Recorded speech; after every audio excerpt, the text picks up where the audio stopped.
Bueno, buenos días a todos. Lo primero, muchísimas gracias, Miguel Ángel, a la Fundación Ideas y Debate, a la Universidad de Castilla-La Mancha, Fátima, al Ministerio, a nuestro media partner también, a Talayar, y a todos los estudiantes. La verdad que es un gusto ver la sala llena, más o menos unas 80 personas, así que... Bueno, yo me presento, soy Gonzalo Velasco, soy el embajador de Beta Europa, pero más allá de esta posición, a mí me gusta preguntar. Entonces, todos los que os guste preguntar, que sepáis que vais a tener un buen margen al final de esta charla, unos 15-20 minutos para preguntar todas las dudas que tengáis.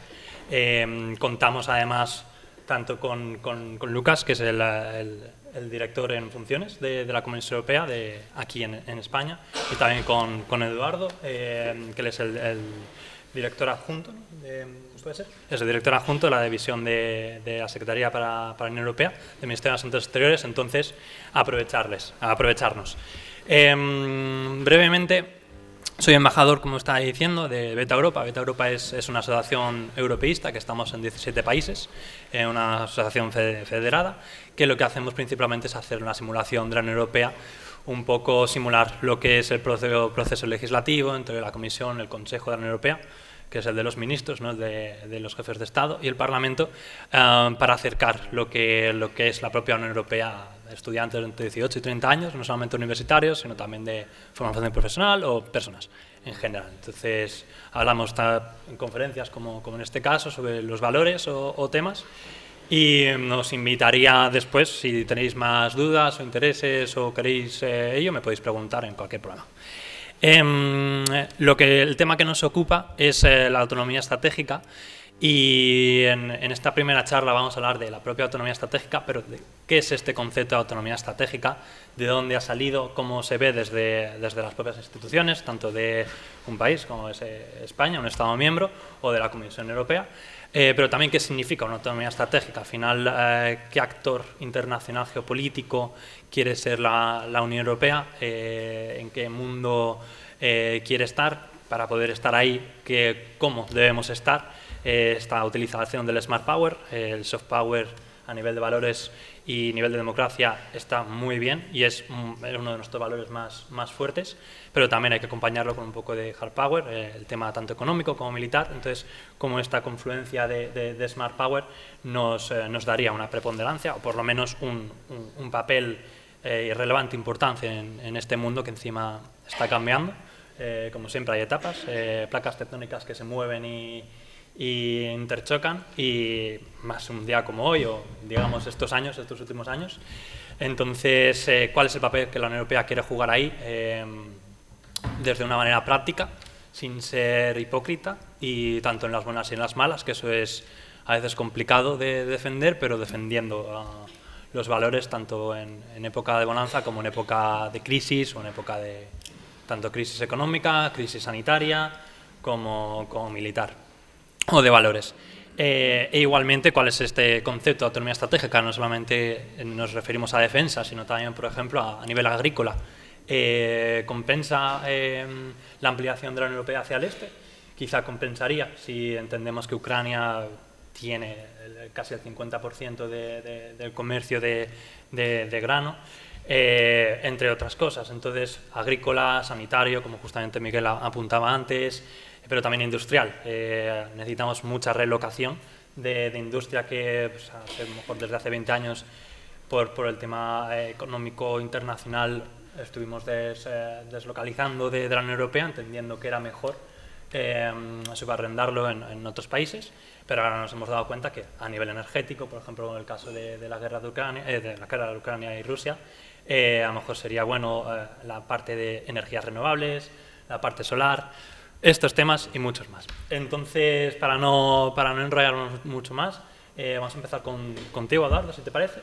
Entonces, si nos puedes hablar un poco de cuál es el concepto de la autonomía estratégica abierta, cómo se ve o cómo se está viendo desde la presidencia europea, un poco este concepto, cómo es estas alianzas que se crean desde la presidencia y desde la propia también Unión Europea. Y también si nos puedes contar, pues, de última actualidad, la cumbre de Granada, que seguramente sabrán todos los oyentes, tuvo lugar la semana pasada. Fue una reunión informal de los jefes de Estado del Consejo Europeo, y nada, si nos puedes contar un poquillo, así que Es tuya la palabra. Perfecto. Pues muchas gracias, Gonzalo. Muchas gracias, Miguel, a la Universidad de Castilla-La Mancha, a Ideas y Debate, a Beta y a Talayar por invitarme. Es un placer y sobre todo gracias a vosotros. Yo quiero comenzar con una pequeña introducción, con una presentación que más bien es un disclaimer sobre lo que hago yo. Yo trabajo en la División de Estrategia y Prospectiva del Ministerio de Asuntos Exteriores. Una división de estrategia, no sé si conocéis el formato de una unidad de policy planning, es una unidad un poco sui generis dentro de los ministerios, es una unidad que no... la primera es la que encabezó en Estados Unidos, la que diseñó el Plan Marshall después de la Segunda Guerra Mundial. El objetivo es no encuadrarse en la estructura vertical, piramidal de un ministerio, dividido por secretarías de Estado, direcciones generales geográficas que tienen competencias sobre un tema, sino más bien tener un enfoque transversal, un enfoque estratégico y más que tener competencias sobre un tema, proponer una visión de largo plazo. Entonces, yo hago este disclaimer para que entendáis que lo que yo pueda decir aquí no es de ninguna manera, no lo hago como portavoz del Ministerio de Asuntos Exteriores, lo hago en mi calidad casi personal y siempre propositiva con el fin de estimular un debate con vosotros. Quiero hacer un repaso sobre la autonomía estratégica abierta en la presidencia española, un poquito antes, los antecedentes, y luego una parte que Gonzalo sacará más adelante sobre encuadrar esta reflexión en una reflexión sobre el cambio de las relaciones internacionales, sobre las dinámicas que estamos viendo, que creo que será lo más interesante para vosotros. El concepto de autonomía estratégica abierta, del que se han usado muchos sinónimos, soberanía de la Unión Europea, resiliencia estratégica, es, por suerte o por desgracia, un término vago que en sí mismo no quiere decir gran cosa y su significado se lo otorgan los que lo usan. De hecho, a lo largo de la historia ha querido significar cosas contrarias, visiones contrapuestas. Por un lado, una especie de entendimiento de la Unión Europea excluyendo nuestra alianza con la OTAN. Es un concepto que ahora mismo se maneja todo el contrario, es decir, la complementariedad OTAN y defensa Unión Europea. También se ha utilizado para defender unas visiones proteccionistas. Ahora es todo lo contrario, ahora es diversificar, con la paradoja de que para conseguir más autonomía, necesitas tener más dependencias. No más dependencias, sino más dependencias de distintos países, diversificando. El concepto tiene sus antecedentes sobre todo en el aspecto militar. Se hablaba de la dimensión política, es decir, la autonomía para la estrategia, la dimensión operativa, autonomía para las capacidades, y la autonomía industrial, es decir, la construcción de esas capacidades. No obstante, recientemente este concepto, desde la última década, ha ido evolucionando para abarcar otras políticas, otros aspectos. Por ejemplo, con la pandemia, para, como dijo antes Miguel, hacer frente a las dependencias excesivas en suministros médicos de un solo suministrador, o bien para hacer frente a la coerción económica, un fenómeno que estamos viendo recientemente en los últimos años. No obstante, la agresión rusa contra Ucrania ha traído a la dimensión militar de nuevo al centro del foco, pero la diferencia, creo, esta vez, es que lo hace de una manera conectada con otras políticas, puesto que la invasión rusa de Ucrania ha mostrado que, paradójicamente, en lo que parece una vuelta a la vieja política del siglo XX, el uso de la fuerza bruta, en el siglo XXI no puede existir sin el control de los resortes de la independencia que acompañan ese uso de la fuerza, o sea, el poder como control de los flujos energéticos, como control de los flujos financieros, el acceso a SWIFT, a los sistemas de pago, las sanciones. Y este es el contexto en el que se desenvuelve la posición de España. España siempre ha colocado la apertura en el centro de su visión de la autonomía estratégica abierta. El antecedente de esto es un non-paper que España firma con los Países Bajos en marzo de 2021 y que resalto 3 puntos que ilustran muy bien la filosofía que tiene España al respecto. La autonomía estratégica abierta no es un fin, es un medio para alcanzar otro fin. Y ese fin es proteger la seguridad, los principios, valores e intereses de la Unión Europea. Es decir, no se persigue la autonomía por sí misma, autonomía por la autonomía. Segundo, la autonomía abarca un abanico muy amplio de políticas de la Unión Europea. No solo la política de defensa, la política común de seguridad y defensa. Son tanto las políticas exteriores de la Unión, tanto aquellas intergubernamentales, la PESC, la Política Común de Seguridad y Defensa, o las políticas comunitarias con una vertiente de acción exterior, como los acuerdos de comercio. También, y esto es una novedad en mi opinión más reciente, abarca la casi totalidad de las políticas interiores, puesto que hoy en día, al haberse difuminado tanto la distinción entre una política interior y exterior, todas las políticas interiores tienen una dimensión estratégica. El mercado interior, la política industrial, la sanidad, energía, clima, migración, política monetaria y la regulación de las tecnologías. Y en tercer lugar, tiene que ser una autonomía abierta, es decir, no es la autarquía, no es el proteccionismo, no es el aislamiento, sino todo lo contrario, es relacionarse mejor con el mundo a través de instrumentos que nos permitan diversificar y ser más resilientes. El ejemplo paradigmático de esto es el Global Gateway, que surge como una respuesta europea a las iniciativas de China y Estados Unidos de la ruta de la seda y sus iteraciones siguientes.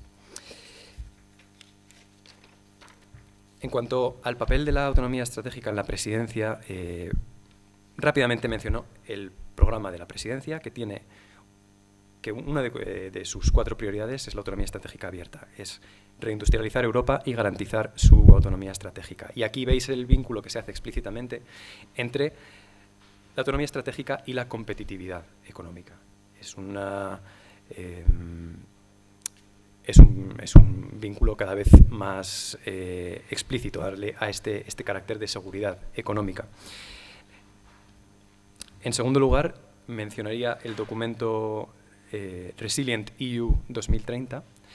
Este es un documento que ha sido preparado por las oficinas de prospectiva, en este caso de Presidencia del Gobierno, con otras oficinas de prospectiva de los 27 Estados miembros, con la Comisión, a través del comisario Šefčovič, con el que hemos trabajado muy estrechamente, y con académicos y del sector privado.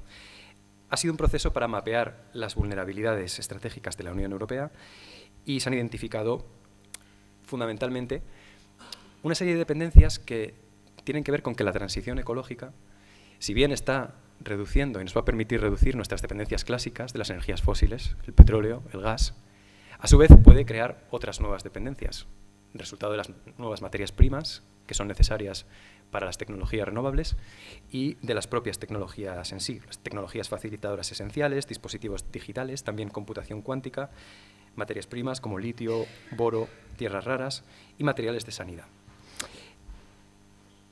Frente a esto, el documento traza 9 grandes líneas de actuación que se dividen en 3 grandes epígrafes que los mencionaré solo rápidamente. Aumentar las capacidades de producción internas, apostar por la circularidad de la economía y revigorizar el comercio global y el sistema multilateral. Sobre lo primero diré solamente que autonomía estratégica no es producir en Europa todo lo que importamos desde fuera, obviamente. De ahí el concepto de abierta. Y este papel tiene la virtud de señalar 3 criterios que... 3 criterios a seguir a la hora de decidir si un bien o un servicio que se produce en el exterior y que importamos merece la pena trasladarlo a Europa. Estos son aquellos sectores o aquellos bienes en donde ya tenemos una ventaja competitiva. Se menciona inteligencia artificial, fertilizantes orgánicos, medicamentos innovadores, tecnologías de descarbonización. 2, aquellos sectores donde tenemos un potencial para tener una ventaja competitiva, servidores de datos, proteínas alternativas para piensos, etc.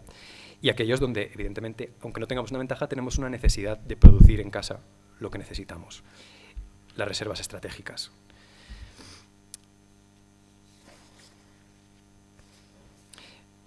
Y continúo con 2 hitos más de la presidencia sobre este tema. Ha sido en primer lugar, un tema que me resulta particularmente grato, es la reunión que hemos celebrado en Toledo, en esta misma facultad, de la red de Policy Planners de los Estados miembros de la Unión Europea, con el que organiza el SEAE, y en el que hemos tratado precisamente este tema de autonomía estratégica y el papel fundamentalmente de las alianzas.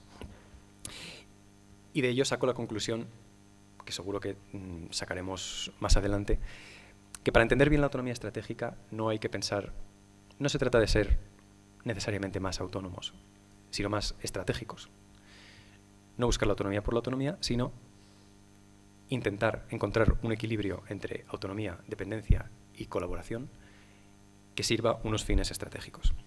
Y finalmente, para no sobrepasarme, hago una mención breve a la Cumbre de Granada, que fue, como sabéis, una celebración back-to-back del Consejo Europeo Informal y la Cumbre de la Comunidad Política Europea, que ha sido un gran éxito logístico, por lo que supone celebrar 2 cumbres de esta magnitud, y sobre todo se perfila como el inicio de un debate para la agenda estratégica de la Unión Europea, que habrá de sustituir a la agenda de 2019 y reflejar todo lo que ha pasado desde entonces: el coronavirus, la agresión rusa, la diversificación de dependencias energéticas, el apoyo a Ucrania y las perspectivas sobre el futuro de Europa. Y quizás lo dejo aquí por ahora. Genial, muchísimas gracias, Eduardo. Lucas, y desde la Comisión Europea y desde la Oficina de la Comisión Europea aquí en España, ¿cómo se ve, qué temas se tratan, cuáles son los temas importantes para todos vosotros dentro de la Comisión? Si nos puedes hacer... Sí, bueno, en primer lugar, muchísimas gracias a Ideas y Debate, al Ministerio, a la Universidad, en este lugar absolutamente maravilloso en el que nos encontramos, a Tarayar, a mis compañeros de mesa.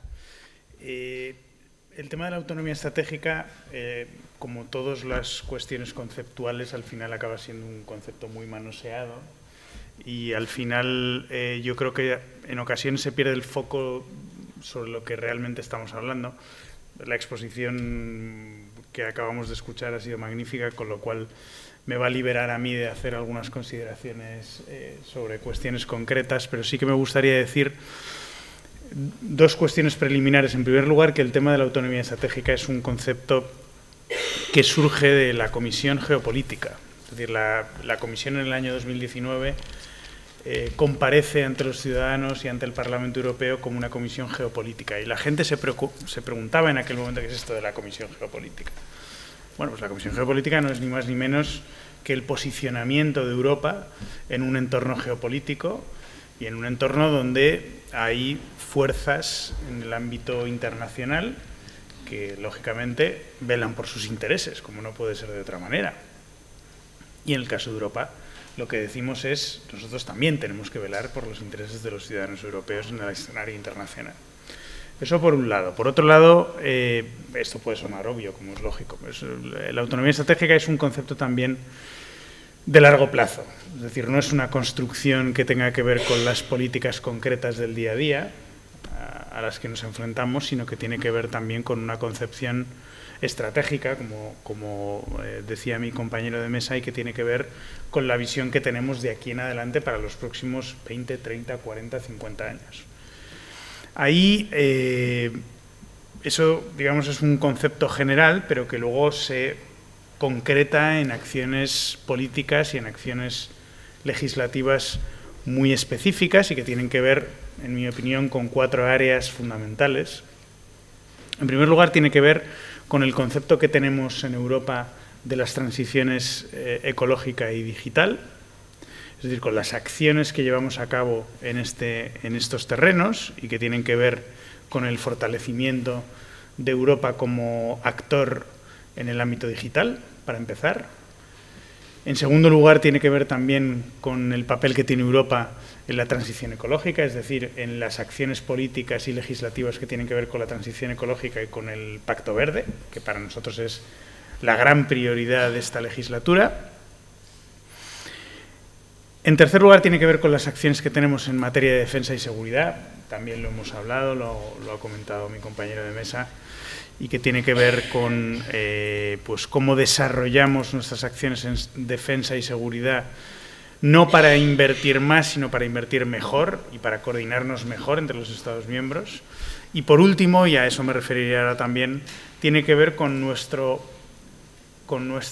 conclusión acerca de cómo tenemos que presentar a nuestras empresas en el exterior. Y ahora iré a concretar un poquito de qué estoy hablando.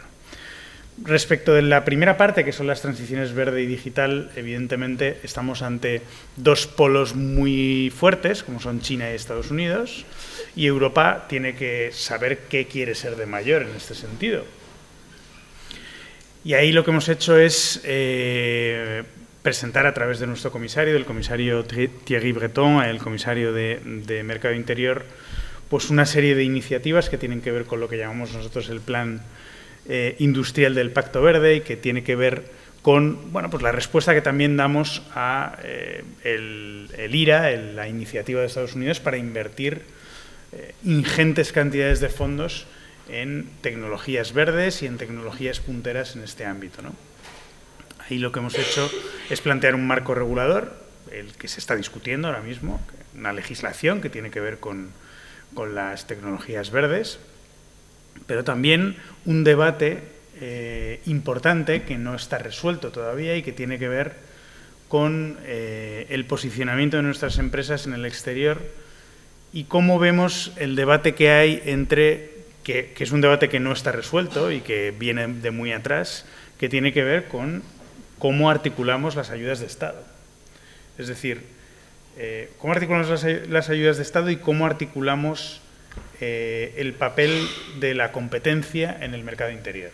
Es decir, no es un debate, insisto, que esté resuelto para nada y que tiene que ver con si damos una preponderancia a los grandes actores empresariales, lo que se llaman los big players, las grandes empresas, creamos grandes jugadores internacionales, pero al mismo tiempo ponemos en riesgo la competencia en el mercado interior, en el momento en que tienes grandes competidores en el exterior, pues corres el riesgo de crear pues grandes conglomerados monopolísticos o cercanos al monopolio, y eso afecta lógicamente al mercado interior. O bien somos estrictos en la aplicación de las normas de competencia y, por tanto, nuestras empresas pues no tienen ese tamaño suficiente para competir en el exterior. Este, insisto, es un debate que sigue abierto, que hemos planteado también nosotros acerca de cómo deben articularse las ayudas de Estado y cómo deben articularse las normas de competencia, porque no olvidemos que el mercado interior europeo es pues el gran consolidador de las normas de competencia y de la competencia interior, ¿no? El tercer punto, o el segundo punto importante, es el de la defensa, y ahí, como decía antes, no se trata solo, y ahí planteamos en su momento, antes de la invasión de Ucrania, la brújula estratégica, que, insisto, no es solo cómo invertimos más en política de defensa, sino cómo invertimos mejor. Hay una cuestión que siempre ha mencionado mucho nuestro alto representante, que es que el volumen de fondos que se plantea en defensa, si juntamos toda la inversión que hacen los Estados miembros, es enorme. La cuestión es que no estamos coordinados, que no estamos haciendo bien el trabajo de coordinación dentro de la Unión Europea, y por eso se plantea la brújula estratégica y por eso se plantean las políticas de seguridad y defensa, tratando de hacerlas lo más comunes posibles, ¿no? Sabiendo que la política de seguridad y defensa es una política que requiere unanimidad, en fin, este tipo de cosas que no facilitan tampoco las decisiones. El otro polo también al que se ha referido mi compañero de mesa es la dimensión exterior que tenemos de la autonomía estratégica. Es decir, ¿cómo hacemos para que, no siendo capaces en Europa, porque no lo somos, de ser completamente autónomos en el ámbito de la industria y en el ámbito de la fabricación de todo lo que tenemos que hacer, cómo hacemos para ser autónomos desde el punto de vista estratégico? Y ahí lo que tenemos que hacer es buscar lo que se llaman los socios fiables. Y nos preguntaremos, ¿qué son los socios fiables? Pues bueno, es una pregunta que está abierta, por supuesto. Pero nosotros lo que hemos hecho es intentar, desde el primer momento, desde el punto de vista de la Comisión Europea y de la Unión Europea, es tratar de acercarnos a regiones del mundo que entendemos que pueden compartir nuestros valores y que pueden compartir nuestros objetivos y que podemos tener intereses comunes con esas regiones en el mundo. Muy particularmente porque estamos en presidencia española y porque además es algo muy relevante para la Comisión Europea y para la Unión Europea, Latinoamérica, como es lógico. Se celebró una cumbre al principio de la presidencia en Bruselas, muy importante, y además, bueno, nuestra presidenta por primera vez visitó a muchos estados de Latinoamérica y llegó a acuerdos muy importantes desde el punto de vista de inversiones a través de lo que hablábamos antes del Global Gateway, que es el gran proyecto de inversión en el exterior de la Unión Europea, pero no solo eso, también acuerdos en materia de materias primas, en materia de materiales críticos para la Unión Europea que nosotros no tenemos en los Estados miembros, pero que lógicamente hay países de esas regiones que sí tienen y ahí podemos lógicamente articular intereses comunes. Y para terminar me gustaría hablar de algo de lo cual no se suele hablar normalmente en materia de autonomía estratégica, pero que es fundamental, que es la financiación. Nosotros estamos ahora en plena revisión lo que se llama el marco financiero plurianual, que con ese nombre tan rimbombante es el presupuesto para 7 años de la Unión Europea. Y ahí, bueno, es muy importante llegar a acuerdos que permitan ampliar la financiación que tenemos a través del presupuesto europeo.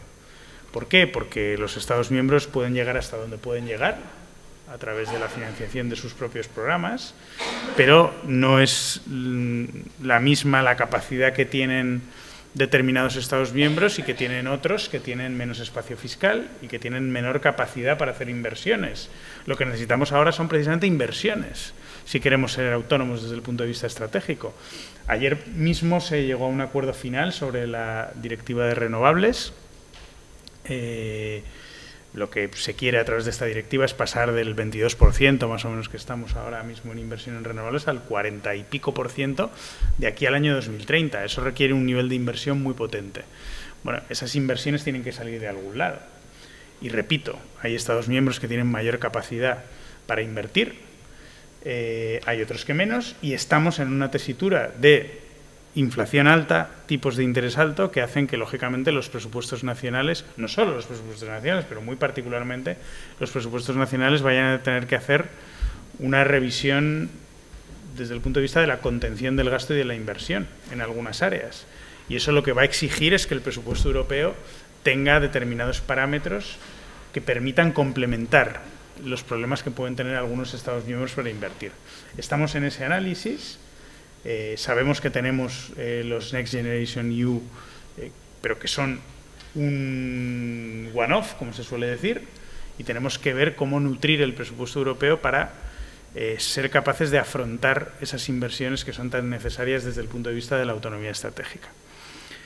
Y aquí lo dejo, porque yo creo que planteamos todos muchos temas y yo creo que es mejor escuchar también a los alumnos y a los profesores que están aquí para las preguntas que tengan. Genial, pues nada, muchísimas gracias, Lucas. Yo voy a plantear 2 temas al aire y luego ya abrimos el turno de preguntas. Así que ir pensando vuestras preguntas si todavía no las tenéis. Yo quería hablar sobre 2 temas. El tema, voy a lanzarlas al aire, pero podéis responderlas como queráis. Uno es, por ejemplo, el tema de cómo ahora se llevan las presidencias del Consejo de Ministros o Consejo de la Unión Europea, que al final antes eran a nivel eran unilateral, era un país, y ahora se hacen con otros 2 países miembros, es decir, hay trinomios y antes se llevaban de manera independiente, de manera individual. ¿Cómo se traduce el tener, por ejemplo, los intereses de España? ¿Cómo se puede intentar influenciar al resto de Estados miembros para que, por ejemplo, el tema de la política migratoria o el tema de la política de transición ecológica, cómo se lleva esto a cabo? Si nos podrías decir, Eduardo, un poquillo, desde obviamente de la presidencia española. Y también, por ejemplo, teniendo en cuenta, por ejemplo, Alemania ha conseguido a nivel energético, quitándolo de lo que pasó con lo del carbono, con el tema solar, están promocionando bastante el tema solar y a lo mejor se podría entender porque a lo mejor España o Portugal no van hacia ese modelo tan solar o los problemas que conlleva el no llegar a un modelo tan solar.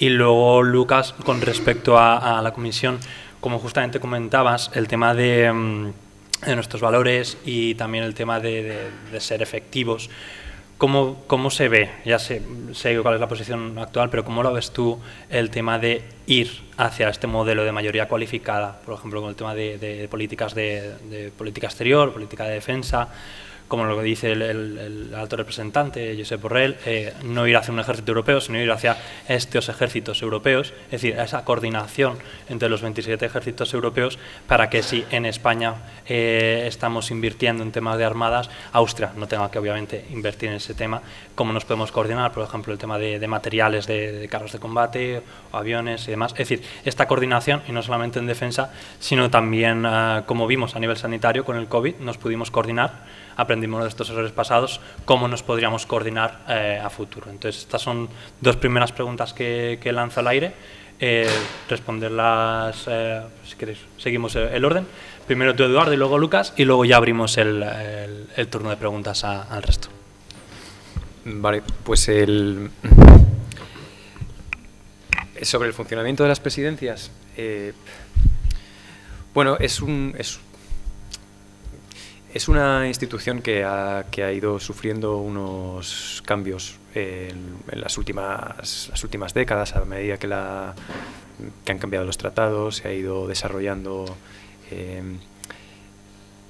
la maquinaria de los consejos de una manera más tendiente a la especialización, sobre todo en el Consejo de Asuntos Exteriores, que, como sabéis, desde que existe la figura del alto representante, no es el país de presidencia el que ostenta la presidencia del Consejo de Asuntos Exteriores, sino que es siempre, para dotar de esa continuidad, el alto representante. Y esa tendencia hacia la especialización la hemos visto también en otras formaciones del Consejo, con lo cual existe una tendencia, efectivamente, a que la presidencia no sea un hito aislado y que con la especialización se puedan tender puentes en la actividad legislativa. Luego, al final, la actividad legislativa, y de esto yo sé más bien poco, es una maquinaria que tiene sus propias pautas, sus propias, digamos, inamovilidades, que una presidencia no puede sino dirigir. No puedes llevar completamente como te apetezca la agenda legislativa, con lo cual esa continuidad existe antes de una presidencia, lo que ya cuando empieza tu presidencia ya recibes muchísimo que te viene impuesto, y tú lo que dejas también condiciona la agenda legislativa mucho más allá de tu propia presidencia. Además de que puedan existir mecanismos de coordinación dentro de los tríos de presidencia y en las actividades más institucionalizadas de negociación, como los trílogos entre las tres instituciones. Y sobre el tema solar, aprovecho para decirte que, bueno, para hacer hincapié en lo que decía el documento al que me he referido antes, el Resilient EU 2030, como uno de su segundo eje de la autonomía estratégica es la circularidad, la economía circular, la eficiencia en los recursos. Y esto es un enfoque bastante novedoso de este documento, porque no hace hincapié en diversificar las fuentes de suministro, sino en volver a utilizar lo que ya has importado hace tiempo. Y me acordaba de esto porque la primera generación de turbinas eólicas que se han instalado en Europa y la primera generación de paneles solares también, se calcula que en el 2030 para las eólicas y a lo largo de esa década para la solar va a empezar a caer en obsolescencia, y ahí se puede ver claramente, si eso lo tiras a la basura, tienes que volver a importar los materiales críticos, las tecnologías, mientras que si inviertes en procesos de economía circular, ahí es un material menos que tienes que exportar. Aparte del coste medioambiental que te ahorras, tienes un gran acicate para la autonomía estratégica. Solo por complementar un poco lo que decíamos de las presidencias, lo que hay que entender es que lo que vemos de las presidencias el público en general lo que ve de las presidencias pues son las cumbres, los consejos en las ciudades, etcétera, pero por detrás lo que hay, como muy bien has dicho, es una actividad legislativa que proviene de las iniciativas legislativas de la Comisión, porque la Comisión es la institución que tiene el monopolio de la iniciativa legislativa en la Unión Europea. Entonces, todas las piezas de legislación que están puestas encima de la mesa por la Comisión se van tratando por cada una de las presidencias del Consejo junto con el Parlamento, y es una actividad legislativa que continúa. Entonces, la coordinación en los tríos con otras dos presidencias es absolutamente esencial para la continuidad de los trabajos legislativos. Más allá de que una presidencia, por supuesto, tenga una prioridad o tenga otra desde el punto de vista, llamémosle, de impulsar iniciativas que nunca van a ser legislativas, porque, insisto, el monopolio de la actividad legislativa, de la iniciativa legislativa, lo tiene la Comisión, pero que sí que pueden, lógicamente, desde el punto de vista del Consejo, priorizar o impulsar que pueda haber un acuerdo sobre una legislación propuesta de la Comisión u otra, en función de las prioridades que pueda tener cada presidencia. Respecto de la unanimidad y de la mayoría cualificada, bueno, nosotros siempre hemos dicho lo mismo desde el punto de vista de la Comisión. Las reglas del juego son las que tenemos, no las decidimos en la Comisión, como es lógico.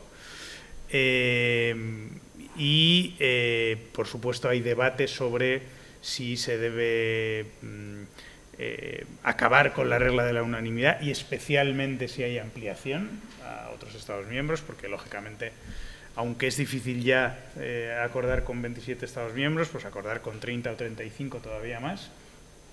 Sobre todo porque hay que recordar que la regla de la unanimidad lo que supone realmente es el derecho de veto. Es decir, no es que tengamos que acordar todo, como se hace en los consejos europeos por consenso. No, es que hay un país de los 35, en el caso de que los hubiera, que puede vetar una acción política, y eso, bueno, pues genera, lógicamente, problemas.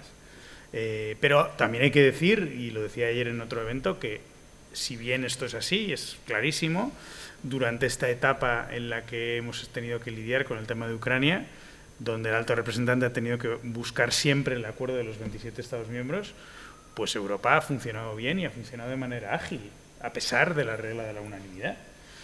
A partir de ahí, bueno, pues como se sabe, para acabar con esa regla en algunas cuestiones tenemos que cambiar los tratados, en otras cuestiones se pueden utilizar las cláusulas pasarela, etcétera. Y bueno, si se quiere entrar en ese debate sobre el cambio de los tratados, pues tendremos que ir a todo proceso que abre la discusión de los tratados. Y ahí, insisto, la Comisión ya ha dicho en su momento que no tenía problema en que eso se produjera, pero no es un problema de la Comisión, como todos sabemos, sino que hay Estados miembros que no parece que no están por la labor de discutir sobre los tratados. Pues nada, muchísimas gracias a los dos. Y si os parece ahora, Fátima, una pregunta. ¿Tienen micro para que...? Vale, pues si os podéis poner de pie, podéis decir vuestro nombre, de qué es lo que estáis estudiando y vuestra pregunta. Y hacia quién la dirigís, si tenéis alguna pregunta. Y ya sabemos cómo es esto. Al final, siempre cuando alguien rompe el hilo, luego vienen más preguntas. Así que tenéis la prioridad.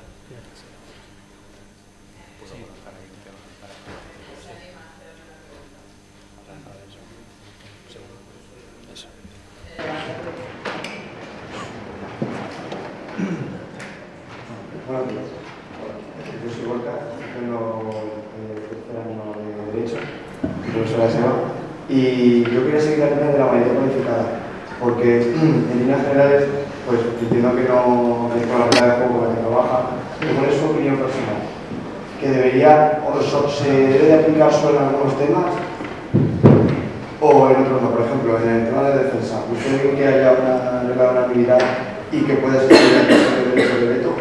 A lo mejor en otros temas que tengan que ver más en la coordinación con el de comercio, que esa regla de unanimidad no se deba de aplicar. Sería esa la pregunta, y yo dirigido a usted, Gonzalo, que también va a dar su opinión. Bueno, muchas gracias. Lucas. Es que, claro, aquí yo no puedo tener opiniones personales, no sé si lo entiendes. Entonces, no te puedo decir más de lo que he dicho. Es decir, que yo creo que sabemos las reglas de juego que tenemos. Es verdad que en general no hay grandes disfuncionalidades, pero es verdad que la regla de la unanimidad exige más esfuerzo y más trabajo para llegar a conclusiones, en fin, a acordar acciones políticas y acciones legislativas. Pero es lo que tenemos, ¿no? Yo no puedo decir más, desgraciadamente. Claro que tengo mi opinión personal, pero no la puedo decir aquí. Si te parece bien, entonces voy a reformular un poco a lo mejor tu pregunta, no desde tu opinión personal, pero a la Comisión Europea, ¿qué le gustaría que fueran no las reglas de juego, pero sí cómo le gustaría para poder ser a lo mejor más efectivos, o cómo le gustaría que fueran las reglas de juego? Está muy bien el intento, pero no, es que, vamos a ver, a la Comisión Europea lo que le gusta es que las cosas puedan ir acordándose lo más rápidamente posible, y hasta ahí puedo leer. Bueno, creo que hemos tenido la respuesta un poco ahí. ¿Hay alguna otra pregunta en la sala? Sí, si no, eso. Justamente te hago entonces yo la pregunta, Eduardo. El tema de justamente lo que me estabas comentando de la interdependencia. O si quieres... No. ¿Sí? Respondo a las dos luego. Venga, pues responderes a las dos y así mejor. Justamente lo que me estabas comentando de esta interdependencia, un poco a lo mejor lo que habías dicho antes de que la autonomía es distinta a la dependencia, quizá no es buscar, obviamente, como decías, del ser autónomos al 100%, porque es imposible, hay que ser realistas, no tenemos los recursos, algunos los tenemos, ahora cuando en unos años se abra el Ártico habrá más vías para tener recursos, pero no lo tenemos. Pero obviamente hay que tener ciertos socios en Latinoamérica, pero también tenemos socios en África o en Asia. Entonces, es cierto que tenemos unos valores, es verdad que ellos a lo mejor tienen otros tipos de valores, se complementan, pero hemos visto como a lo mejor China, que es uno de nuestros, digamos, rivales económicos, rivales geopolíticos, no comparten esos ciertos valores y al final van a los realistas. Si en África necesitaban una carretera, necesitaban infraestructuras, en vez de llevarles democracia, les llevan las infraestructuras, y eso hemos visto como por ejemplo, en un año se pasó de que 47 estados africanos que reconocieron a Taiwán a solamente 2 lo reconocen.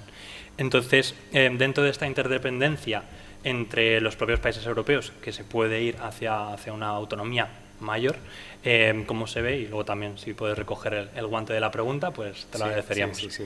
Vale, sí, recojo un guante que no me ha sido lanzado y que podría esquivar muy dignamente, pero simplemente para añadir dos consideraciones que sí digo de manera personal y que no son controvertidas para nada. Es decir, en primer lugar, que existen razones muy poderosas detrás de los dos sistemas de votación.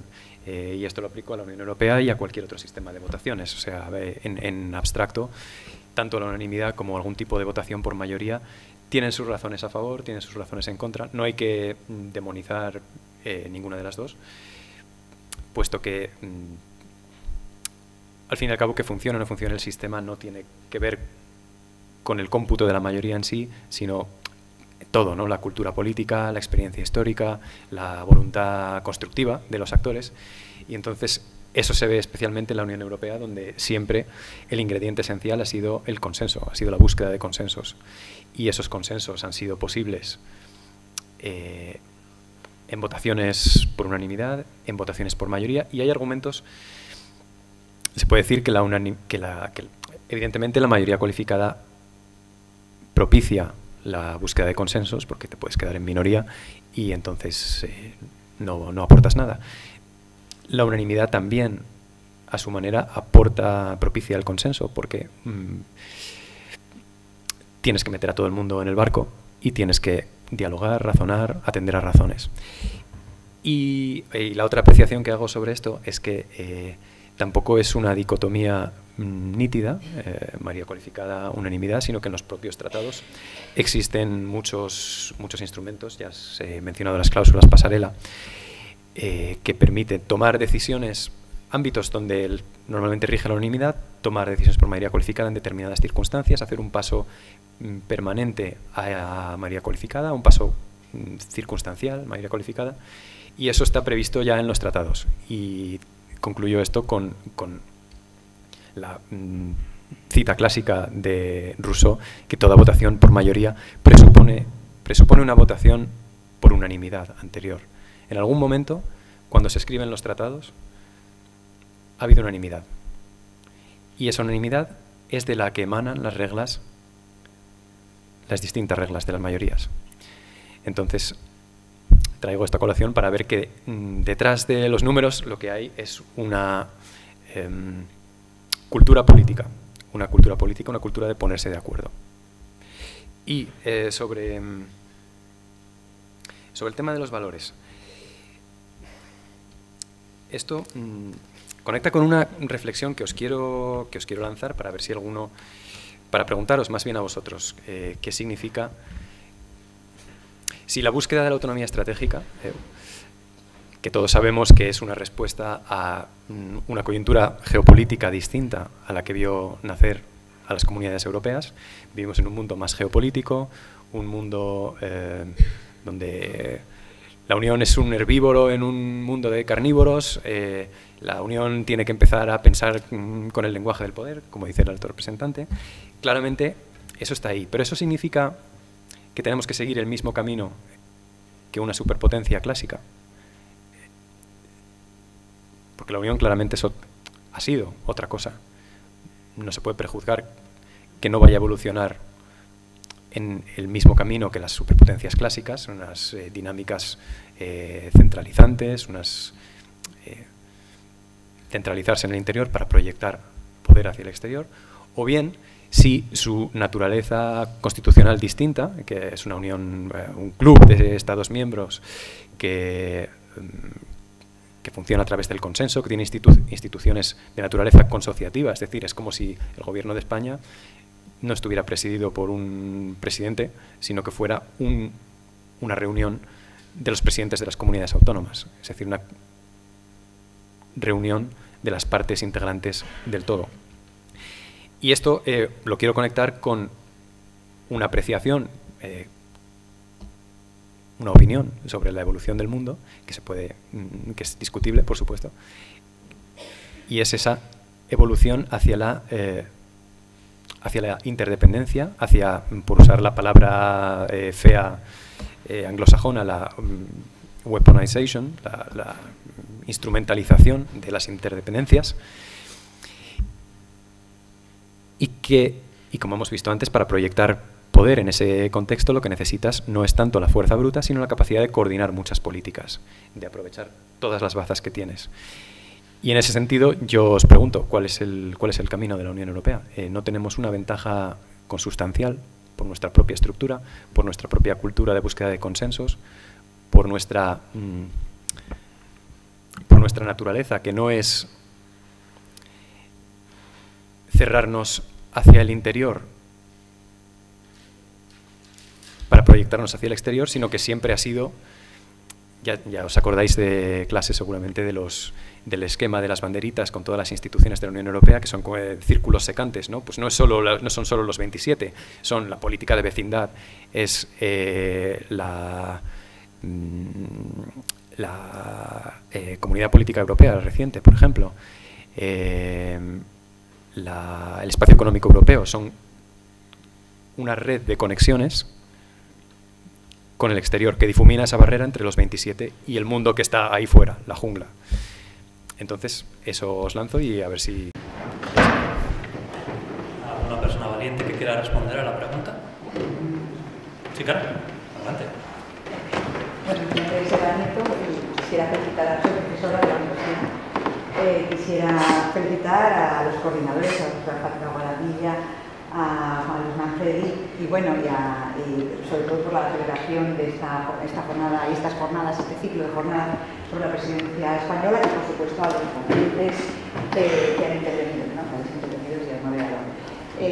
Bueno, hay muchas preguntas porque todo el tema es muy sugerente, ¿no? Pero algunas de ellas, por ejemplo, el representante del Ministerio ha comentado sobre la cumbre de Granada, ¿no? Me gustaría que explicase un poco más, así como un minuto, ¿no? Un poquito más, que se ha debatido, qué acuerdos, si es que sean algunos acuerdos importantes, un poco más de desarrollo en ese aspecto. Luego, al director de funciones de la Comisión Europea, sí me gustaría que, bueno, ha hablado de presupuesto en renovables, me gustaría saber el presupuesto en defensa, cómo se ha incrementado, ¿no? El papel de la Agencia Europea de Defensa también se está revisando, en fin, que nos hablase un poco, ¿no?, de estas consecuencias de la guerra en territorio europeo en cuanto a las perspectivas que tiene de crecimiento en defensa de la Unión, de esa posible, no sé, creación de un ejército europeo, de ese debería, no sé, pero bueno, si hay algún plan, algo más allá, ¿no?, que nos pueda facilitar sobre eso. Muchísimas gracias. Si bien quería, ahora te dejo, Eduardo, que respondas. Al final, la reunión que ha habido en la cumbre de Granada es una reunión informal que conforma el Consejo Europeo. Y si es verdad que lo que estáis comentando, Eduardo, Lucas, al final sí, la Comisión tiene todo el punto, la potencia legislativa, pero no hay que olvidar que el Consejo Europeo, es decir, la Unión Europea, es una organización supranacional en la cual los Estados miembros ceden ciertas competencias a la Unión Europea y al final es el Consejo Europeo quien dicta las políticas de la Unión Europea, un poco la dirección. Entonces, al final, esta parte de unanimidad o esta parte de, en vez de ser 6 Estados miembros, ser 27, hay que coordinarse y que también saber cómo negociar y sobre todo a qué puntos se quieren llegar, no solamente entendiéndose si somos Hungría, somos Italia, somos España, sino que somos la Unión Europea. También querría relanzar justamente con la pregunta lo que nos espera en el 2024 con el cambio de las elecciones europeas y cómo se va a traducir. Entonces, nada, ya os dejo responder a las preguntas, pero quería también aprovechar a colación esta pregunta. Muchas gracias. Sobre el tema de la defensa, sí. Bueno, primero vuelvo a insistir que la política de seguridad y defensa es una política que no es una política común, es una política coordinada entre los distintos Estados miembros. Eso para empezar. Pero la idea de la brújula estratégica, que como digo se presentó antes de la invasión de Ucrania, es por un lado gastar más y por otro lado gastar mejor. Es decir, bueno, antes de eso me gustaría decir que algo que yo creo que es obvio para todos los que estamos aquí, que es que la Unión Europea se crea como un proyecto de paz. Es decir, no tiene una vocación de defensa, ni una vocación de estructura militar, ni nada por el estilo. Es decir, nosotros cuando, además, yo creo que eso se ha insistido mucho cuando se habla de estos temas, la Unión Europea no pretende sustituir a la OTAN, ni pretende sustituir a una estructura militar. La Unión Europea no es una estructura militar. Eso yo creo que todos lo tenemos claro. Pero además de eso, sabemos que hay determinadas necesidades a las que hay que bueno, pues someter a debate y poner encima de la mesa, y nosotros hemos puesto encima de la mesa un paquete que es la brújula estratégica, que te habla de 70.000 millones de euros de inversión de aquí a 2025, 1.200 millones para proyectos de innovación, es decir, un incremento muy sustancial de la inversión, sobre todo en proyectos de innovación y en la capacidad de coordinación de los distintos presupuestos de defensa. Sí, en la capacidad de innovación y en tratar de poner recursos en todo lo que tiene que ver con la innovación tecnológica en el ámbito de la defensa y en la coordinación de las políticas de defensa de los Estados miembros, y a partir de ahí, lógicamente también por las necesidades coyunturales de la invasión de Ucrania, pues se ha sometido a la Facilidad Europea de Paz, que tiene recursos suficientes para ir nutriendo parcialmente las necesidades que hay para apoyar a Ucrania. Eso no significa que no hayamos tenido que poner también para la revisión del presupuesto europeo que hablábamos antes, pues digamos una parte de esas nuevas necesidades tienen que ver con el apoyo a Ucrania y con la posible reconstrucción que se vaya a producir en el futuro. Entonces, bueno, eso es lo que puedo decir en este aspecto. Sí, yo sobre la pregunta de las elecciones voy a usar el comodín que he ganado respondiendo a la de las mayorías y no responder. Y paso a la cumbre. La cumbre, las dos cumbres, pero fundamentalmente el Consejo Europeo Informal, tiene un recorrido, ha sido preparada por el Consejo de Asuntos Generales Informal, que se celebró en Murcia también. Ahí también se celebró un seminario organizado por CIDOB, en el marco también de Hablamos de Europa. Y quizás el mensaje fundamental de esta cumbre es que es el inicio de una conversación, de una reflexión sobre la orientación estratégica de Europa en los próximos años. O sea, es el inicio, esto es más concreto de lo que parece, esto es el inicio de un camino legislativo que continuará en 2024 para la aprobación de ese nuevo documento, de esa iniciativa, de esa agenda estratégica, que sustituye la de 2019. El resultado fundamental de la cumbre ha sido la Declaración de Granada, que tiene como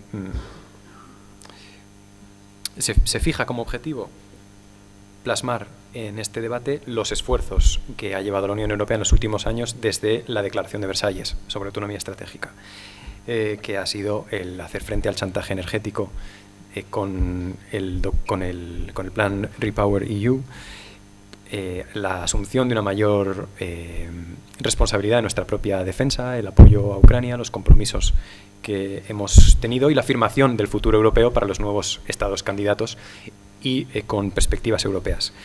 Y esta declaración, fundamentalmente, para entrar más en el detalle, se ha centrado en 4 ámbitos fundamentales. En brújula estratégica, en la competitividad, el crecimiento, el mercado interior, sobre todo aquí haciendo hincapié en aquellos aspectos de la seguridad económica que la Comisión ha introducido recientemente, y un último aspecto, las alianzas y los socios, es decir, una defensa del orden internacional basado en reglas con las Naciones Unidas en el centro, además de una revitalización, hace una referencia al comercio mundial de la OMC. Y ya para acabar, hace una referencia a estar preparados para la ampliación, que define como una inversión geoestratégica en paz, seguridad, estabilidad y prosperidad. La ampliación no solo como un procedimiento reglado por los tratados que sigue una lógica jurídica, una lógica técnica, sino un verdadero imperativo de la coyuntura geopolítica y una inversión en el futuro. Y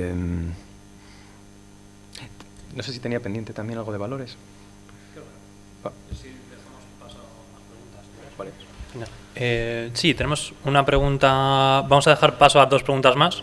Os lo dije al principio, al final ya cuando se rompe el hielo vienen más preguntas. Entonces.